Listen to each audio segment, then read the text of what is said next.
Okay,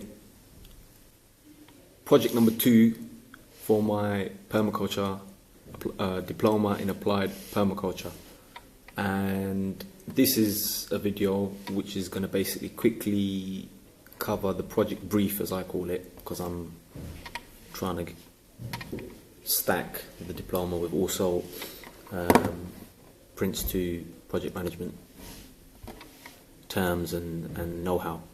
So the project brief was basically after, or let me quickly cover how it came about.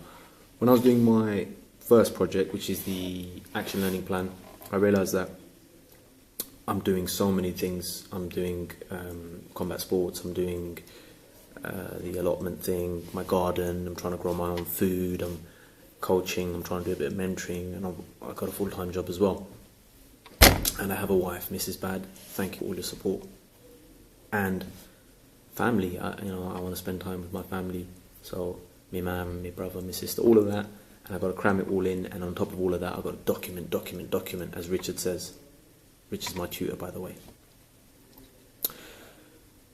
So I figured, I hate writing. I have dyslexia. It takes me forever. I get stuck. And this is about not following the norm. It's about following design principles and getting on with it. So I've decided that all my project outputs for this project, project 2, I'm just going to video. And if my tutor or the powers that be are unhappy with it, I'll just have to type up what I'm talking about now. So project brief was to basically increase the goals articulation. It summarized simply to increase productivity in my life. That's the main objective, okay? To reiterate, to increase productivity in my life. And I broke that down into 3 aims to amalgamate it. First one is to increase sustainable energy levels. The second is to increase collaborative projects. And the third is to reduce waste of time and resources. So that's the project brief, now project outline. I'm going to use the SADIM acronym for the project design, or laying out the whole project template. So the first bit being survey. So what I did is because it's my own life, I kind of knew what was going right and was going quite poorly, but I needed to clarify a few things. So what I did is I kept a log. I'm going to put links and stuff. If you're looking at this from the host site, click on the link on the bottom and it will take you to the page, and all the links for everything I'm talking about should be there. So I kept a log of my stress levels, energy levels, focus, all of that kind of thing for a couple of days. And I made some notes of when I'm most productive, when I'm not productive, when I can't be bothered, basically. And then I used that as my surveying that's the main thing. And then analysis. Okay, so got some notes here. So for each section I've got a different analysis. So for increasing sustainable energy levels, what I analysed was that I'm a coffee addict. I love coffee, and I'm I need to go to some kind of help group or something, but coffee, triple espressos, lattes, cappuccinos, you name it, caffeine pills, that was basically how I would kickstart my day. And then keep going, which is fine until you get that slump, and then it's a nightmare. Which also ties into other things, but this is the analysis phase. This is just what my findings were from my survey. So also I consumed quite a bit of processed carbs, white flour, naughty things, white sugar, all the bad stuff. Not like huge amounts. My diet's quite good, but I was consuming some of this stuff.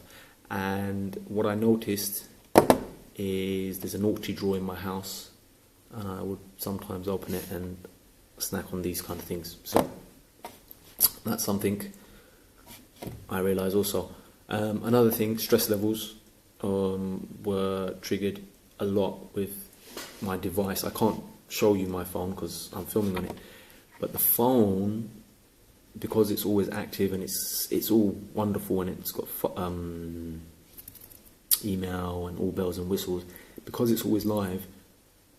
You know, there's phone calls, there's voicemails, there's text messages, there's emails, there's Facebook, there's information overload. So this is a lot of time replying to texts, emails, and all of this, and it triggered a lot of just stress, really. Not huge amounts, but it's unwanted. It's in the evenings, if I wanted to relax, this is what was triggering some stress. So that's what I noticed. Other thing I noticed is I don't have many. I do have some collaborative projects, but nothing to sing and dance about. So the allotment was suffering. My allotment, I got a full plot. I'm blessed. It's not that bad. But I got a letter from the local authority saying I'm not cultivating it to the standards it should be. So, analysis is, it's too much work for me on my own for the time I can give it at this moment in my life. That's the analysis. We're going to get to the solutions in the design part of it, or proposed solutions. And I also realised, so that was collaborative projects, and before that I covered increasing sustainable energy levels, and now reducing waste of time and resources. So I have analysed that while me and the missus are cuddled on the sofa, watching the odd American sitcom, while it's lovely spending quality time with the missus, American sitcoms, in my humble opinion, are not very productive. Funny, yes. Productive, no. So that's the survey part of my life. I mean, this is really important to me, because if I can increase productivity, then hopefully it will get me to where I want to be a little faster. So we're going to end this here, and then we're going to move on to, so we've covered the survey and the analysis part of SADIMET, or SADIM for now. And we're going to move on to the next video. We'll cover the design and implementation, hopefully. So, batch it out.